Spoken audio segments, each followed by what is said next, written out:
오늘 나누실 말씀은 잠언 16장 33절입니다. 잠언 16장 33절 구약성경 잠언 16장 33절 말씀.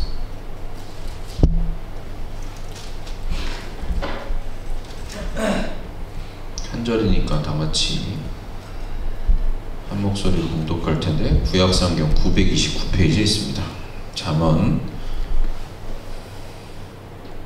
16장 33절 다 같이 한 목소리로 봉독하겠습니다. 시작. 제비는 사람이 뽑으나 모든 일을 작정하기는 여호와께 있느니라. 아멘. 기도하겠습니다. 사랑의 하나님 아버지 감사합니다.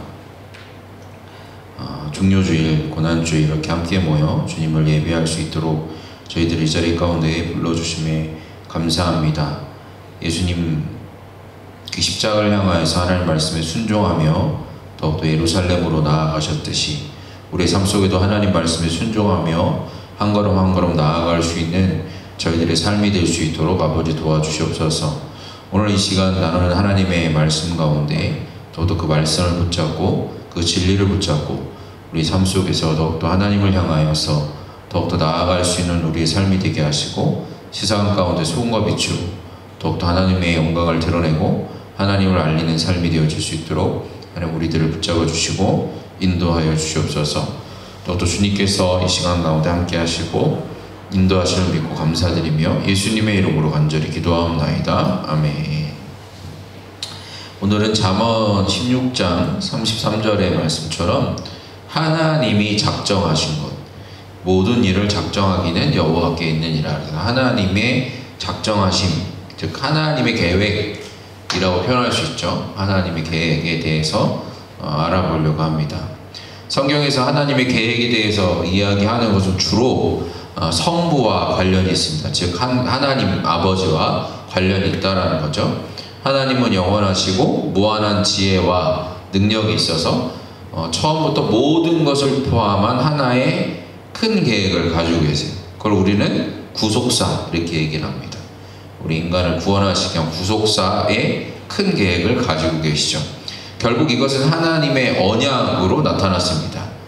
우리가 계약하면 상호간에 서로 계약을 하면 파기할 수 있는데 언약은 한 사람만 지키고 있어도 그것에 대한 부분을 파기할 수가 없어요.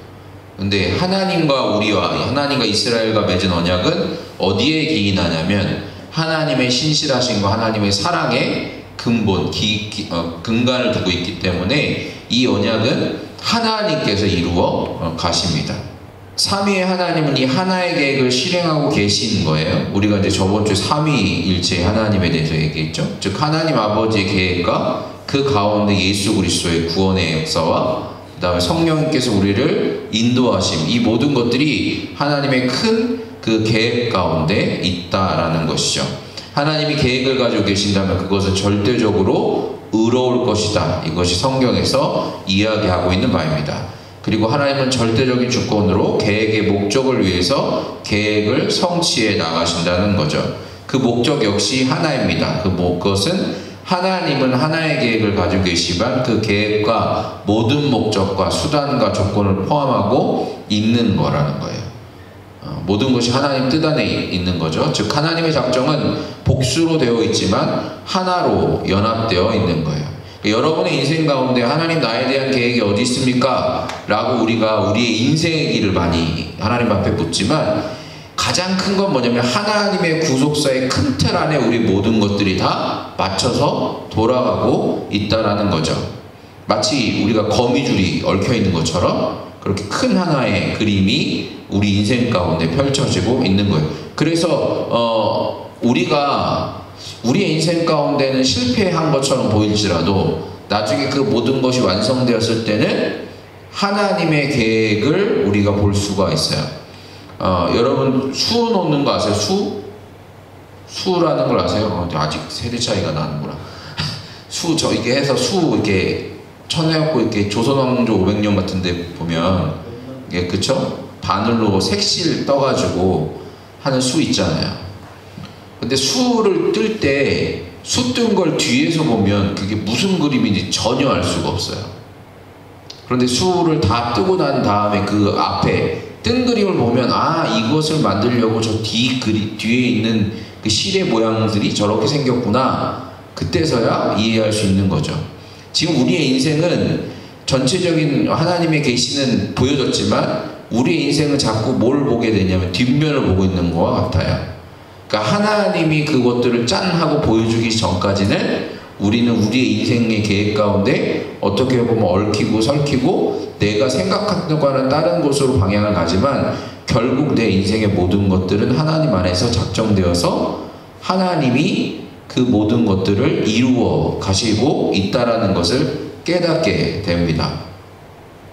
이렇게 복합적인 것들이 실패 없이 성취되는 이유는 무엇이냐면 하나님이 일어날 일들을 미리 정해 놓으셨기 때문입니다. 하나님의 작정은 앞으로 이루어질 일들을 영원전에 계획하시고 미리 명하시고 정하시고 결정해 놓으셨다라는 거예요. 하나님은 자신의 뜻과 의지에 따라 무엇에도 영향받지 않으시고 가장 자유롭고 현명하게 모든 행사를 작정해 가십니다. 그래서 에베소서 1장 11절에 보면 모든 일을 그의 뜻대로 결정대로 일하시는 이의 계획을 따라 우리가 예정을 입어 그 안에서 기업이 되었다 이렇게 얘기합니다.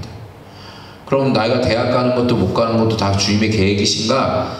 우리가 그것까지 세세한 것까지 하나님의 계획이다 이렇게 얘기를 하면 하나님은 여러분 한 사람 한 사람의 포커스를 맞추고 계시지만 하나님의 작정은 그 한 사람 개인의 인생이 아니라는 거예요.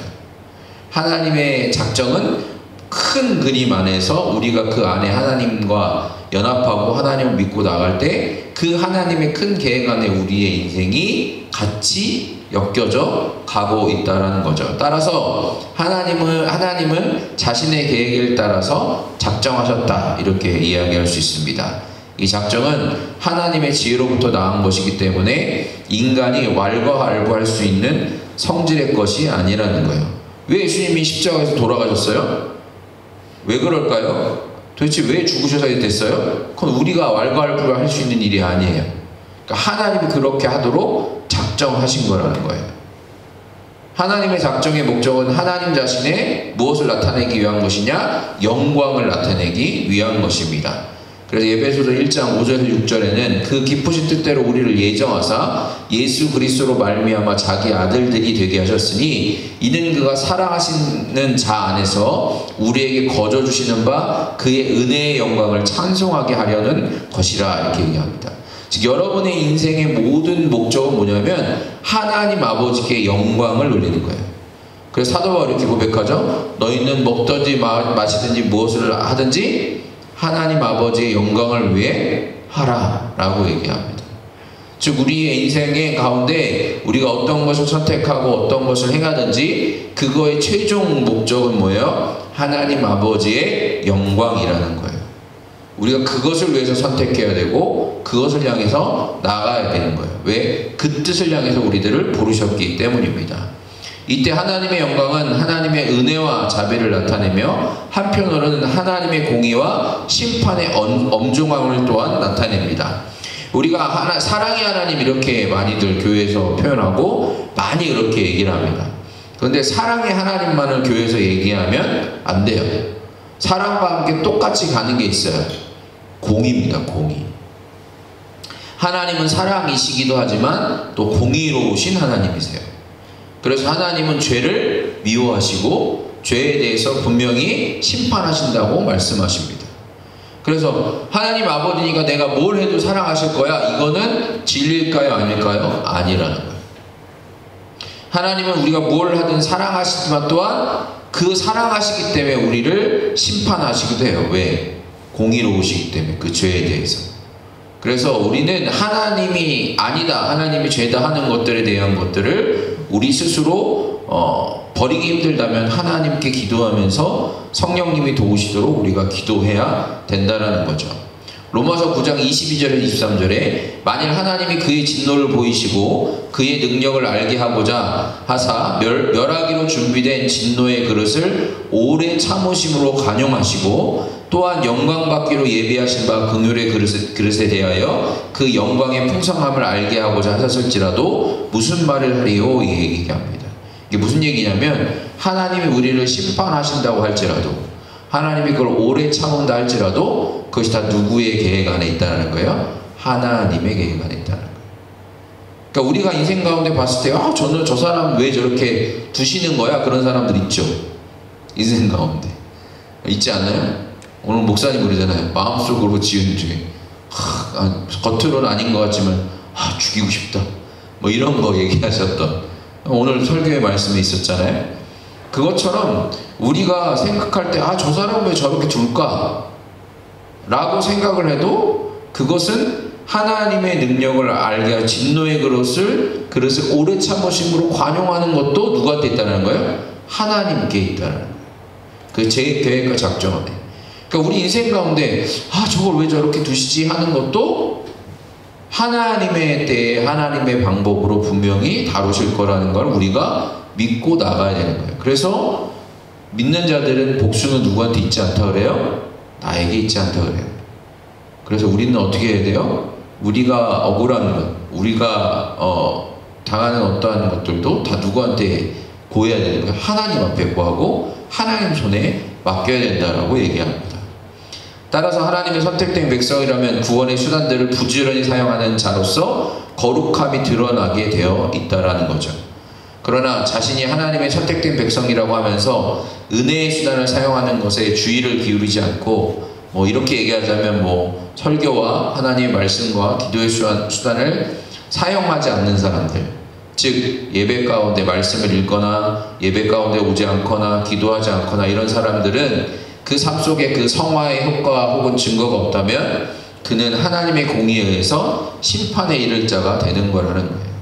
여러분 교회 가운데 나와서 엄마 때문에 모태신앙이라 교회에 나와서 내가 하나님 앞에서 아무 어떠한 수단, 은혜 받을 수단을 사용하지 않고 살아가고 있다. 근데 그게 너무 편하다. 그럼 여러분 한번 삶을 돌아보셔야 됩니다. 내가 심판 가운데 더 가까이 가고 있을지도 모른다는 얘기예요. 교회를 그냥 나온다고 해서 하나님께서 다 용서하시는 게 아니라는 거죠. 하나님 앞에 우리가 믿음으로써 하나님 앞에 나가야 되는데 그것은 교회에 나오는 거라는 또 다른 의미예요. 여긴 몸만 왔다 갔다 할 수 있어요.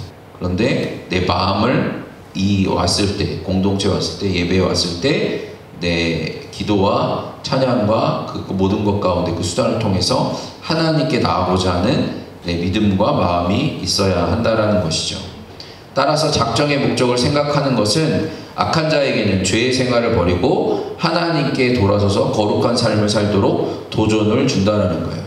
하나님의 구속사, 이 전체적인 계획 안의 마지막은 뭐예요? 영생과 심판이 있다라는 거예요. 그렇기 때문에 우리가 그걸 생각한다면 우리의 마음을 돌이킬 수밖에 없다라는 거죠. 하나님의 작정에는 일반적인 계획과 특별적인 계획, 작정이 있습니다. 하나님의 일반 작정은 하나님의 영원한 목적으로 세워진 것인데 하나님은 그것으로 앞으로 이룰 모든 일들을 정하셨어요. 그래서 모든 피조물의 존재와 활동의 행위 그리고 선한 행위뿐만 아니라 모든 악한 행위의 허용까지도 미리 정해 놓으셨다는 거예요. 그래서 사도행전 4장 27절 28절에 과연 헤롯과 본디오 빌라도는 이방과 이스라엘 백성과 합세하여 하나님께서 기름 부으신 거룩한 종 예수를 거슬러 하나님의 권능과 뜻대로 이루려고 예정하신 그것을 행하려고 이 성에 모였나이다 이렇게 표현합니다. 그러니까 우리 인생 가운데 악한 일들조차 하나님께서 허락하셨기 때문에 가능한 거예요. 하나님의 특별한 계획 안에서. 이것이 일반 작정이에요. 그리고 하나님의 특별 작정은 구원하실 백성의 선택과 버리실 자에 대한 작정을 얘기합니다.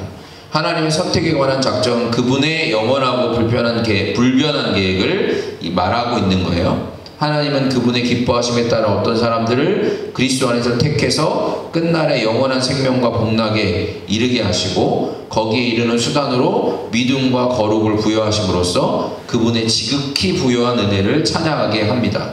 반면 유기에 대한 작정은 선택받지 못한 자들을 그들의 죄에 따라 멸망받도록 버려두어서 영원한 형벌의 말에 진노를 받게 해서 하나님의 무한한 공의를 나타내는 거예요.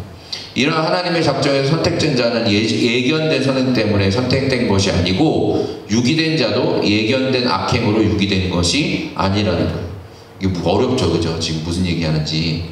뭔 얘기냐면 하나님께서 택할 자와 하나님께서 심판한 자를 하나님께서 예정하셨는데 그것이 그냥 선택되었기 때문에 너는 계속 그냥 그렇게 가는 거야가 아니라는 얘기예요.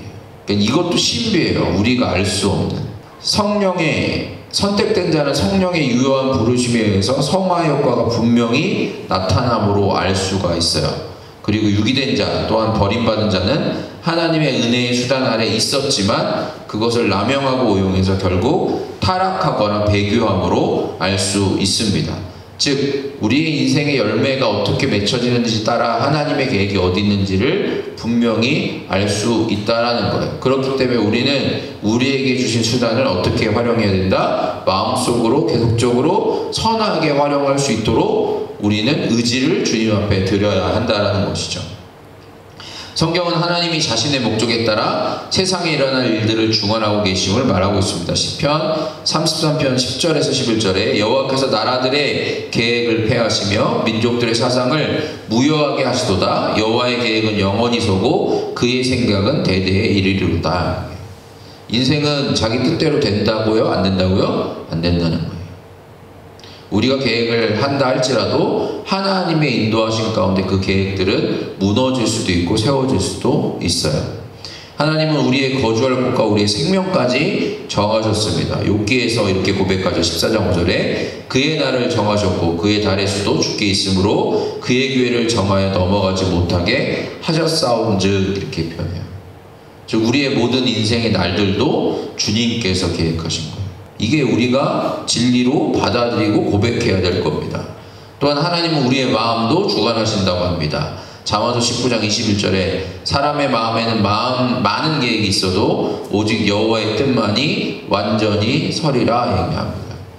인생 가운데 우리가 여러 가지 계획들을 세우고 여러 가지 상황 가운데 우리가 마음을 가지고 있지만 결론적으로 우리에게 남을 수밖에 없는 것은 하나님의 뜻이라는 거죠.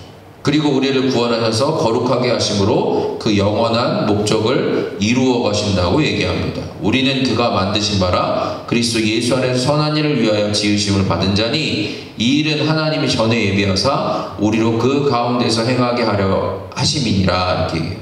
에베소서 2장 10절 말씀입니다. 즉 우리 가운데 우리를 택하시고 부르신 목적은 그 가운데 하나님의 선한 일을 위해서 우리를 부르시고 택하였다는 것이죠. 그래서 하나님 경찰 공무원을 해야 됩니까? 내가 뭘 해야 됩니까? 하나님 나에게 뭘 하기 원하십니까? 우리가 그렇게 기도하고 물어보지만 그것이 내 마음속에 하나님의 선한 일을 위한 선택이라면 하나님은 무엇을 하든지 그것에 대해서 허용하세요. 작정하셨다면서요. 그래요. 선한 일을 위해서 작정하셨기 때문에 여러분의 어떠한 삶의 모습이나 방법들이 그것을 향해 나간다면 하나님은 그것을 허용하시고 그것에 대해서 예스 하신다는 거예요. 마음의 중심이 더욱더 중요합니다.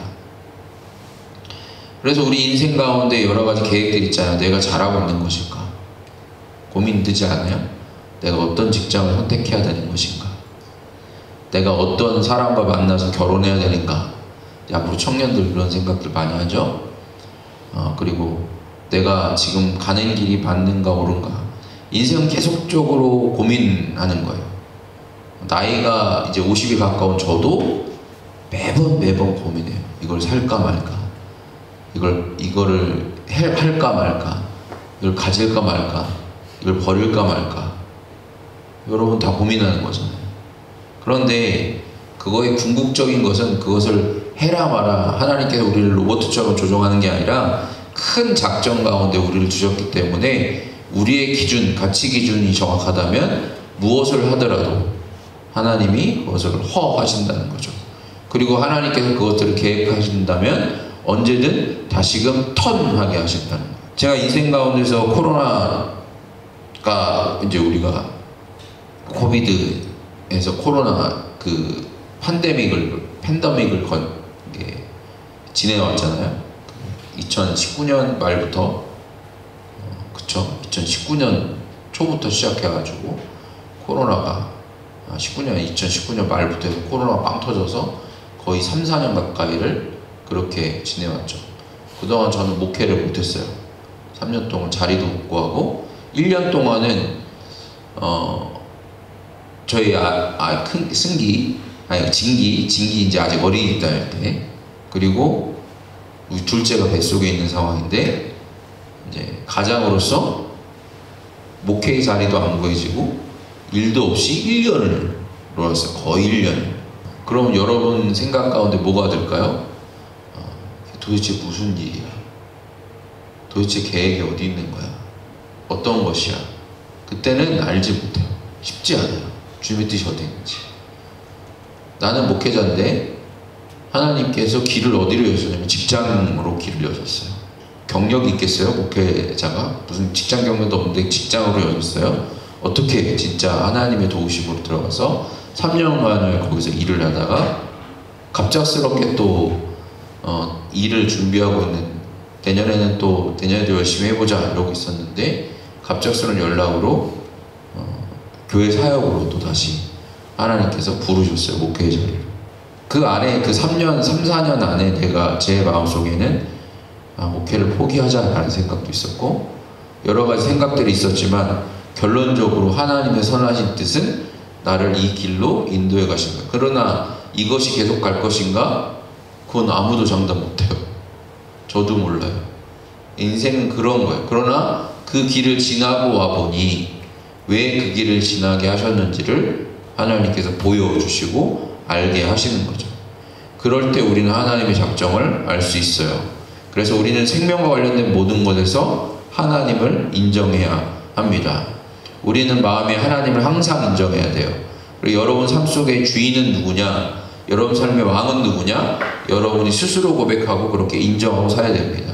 여러분 삶의 왕은 예수 그리스도이십니다. 이게 여러분의 입술의 고백이 돼야 돼요. 내가 무엇을 하든 나의 삶의 왕은 예수 그리스도이십니다. 그래서 내가 원하지 않든 내가 원하든 하나님께서 그것 가운데 그 선한 것을 보이신다면 내가 원하지 않아도 가야 되고 내가 원하더라도 그것을 포기해야 될 때가 있다라는 거죠. 그리고 하나님의 계획이 있음을 우리가 인정하고 그렇기 때문에 우리가 인내해야 하는 거예요. 특히 시험의 기간 가운데 인내해야 합니다. 그리고 하나님의 은혜의 수단들을 열심히 사용해야 하는 거예요. 기도, 말씀, 찬양, 예배. 왜냐하면 수단들은 그 목적들과 연결이 되어 있기 때문입니다. 여러분이 방황하고 힘들 때 밖으로 돌지 마세요. 믿는 사람은 밖으로 돌면 안 돼요. 무슨 얘기냐? 밖으로 돌더라도 그 마음은 항상 누구를 향해 있어야 돼요? 하나님을 향해 가야 되는 거예요. 인생에 방황할 때 여러분 하나님을 붙잡으세요. 모를 때 하나님께 부르짖어야 되는 거예요. 누가 알려줄 수 있어요? 목사도 여러분 인생을 알려주지 못해요. 그냥 가이드라인만 어떻게 제시해 줄 수 있는 뿐이죠. 근데 그것도 100% 정답이다 말을 못해요. 결론적으로 여러분이 결정하고 나아가는 인생길은 누가 인도하시냐? 하나님이 인도하시는 거예요. 그렇기 때문에 우리가 힘들고 어려울 때도 계속적으로 그 은혜의 수단들을 가지고 그 시험 가운데 인내해야 되는 거예요.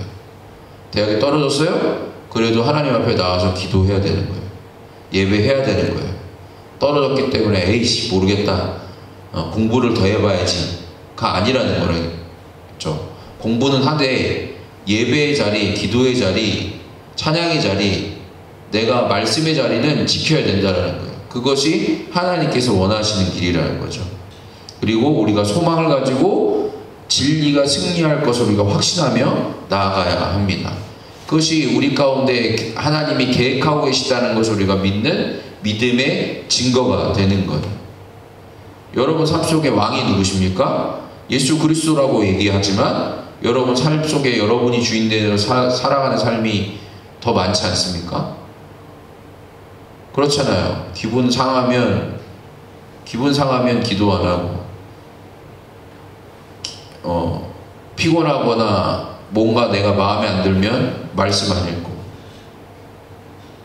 찬양할 기분 아니라고 찬양 안 하고 특히 요즘 세대에 더 그렇죠. 점점 그래갈 거예요. 여러분 생각대로 해. 이게 세상이 여러분에게 주는 모토이기 때문이에요. 그게 죄의 속삭임이고 유혹입니다. 계획은 없어. 너희들이 주인공이야. 너희들이 결정한 대로 다 될 거야. 아니요. 그렇지 않아요. 여러분 인생의 주인은 예수 그리스도 하나님 아버지라는 거예요. 그래서 여러분이 어느 길을 선택하든 그 안에서 선한 것을 향해서 선택하세요. 하나님 이것을 원하세요? 안 원하세요? 그거 물어보지 마세요. 말씀에 다 나와 있어요. 말씀에 다 나와 있어요. 그것이 하나님이 원하시는 길인지 아닌지. 가장 기초적인 기준은 거예요. 내 모든 걸 다해 하나님을 사랑하고 내 이웃을 내 몸과 같이 사랑하는 그 삶 가운데 내가 있다면 그 길은 선한 길인 거예요. 근데 그 길을 벗어나는 길이다? 그 길은 고민을 좀 해봐야 돼요. 여러분이 앞으로의 직장생활, 대학, 학교, 그리고 집에서 또 앞으로 우리 청년들 결혼해서 가정을 이뤘을 때 여러분 삶의 주인을, 여러분 자리의 삶의 왕은 예수 그리스도라는 걸 인정하고 예수님을 따라 걸어가신 우리 청년들, 우리 학생들 되기를 간절히 축원합니다. 그래서 하나님의 작정은 무엇이냐? 우리가 답을 낸다면 하나님의 작정은 그분의 계획의 경륜에 따른 영원한 목적이라는 거예요. 이를 통해 하나님의 영광을 위해 앞으로 이루어질 모든 일을 미리 정하셨다라는 겁니다. 아버지의 영광을 위해서 여러분의 삶의 길들을 미리 정해놓으신 거예요. 그건 어떠한 형식적인 틀이 아니라, 모습이 아니라 그냥 궁극적으로 하나님의 영광을 위한 삶이라는 거죠. 우리가 천국 들어갈 때 세상 모든 민족이 구원을 얻기까지 쉬지 않으신다라고 해서 모든 민족의 복음을 전하지만, 우리가 그 천국문을 딱 들어갔을 때 그 천국문을 딱 다시 한번 돌아보면 거기에 그런 말씀이 써있대요. 내가 너를 지명하여 불렀노니 너는 내 것이라. 그러니까 하나님의 목적과 계획은 가봐야 알 수 있어요. 그런데 우리가 언제 어디서나 믿음으로 그것을 바라보는 거고, 또 우리에게 주신 그 은혜의 수단으로 기독적으로 그 뜻을 알고자, 그 뜻 가운데 머물고자 우리가 더욱더 기도해야 되고 말씀을 봐야 되고 예배해야 되고 하나님을 찬양해야 될 줄로 믿습니다. 그런 청년들의 삶이 되시기를, 고난주간 또 그런 예수님의 그 십자가를 바라보고 그런 삶을 더 묵상하며 나아가는 우리 청년들 되기를 간절히 축원합니다. 기도하시겠습니다.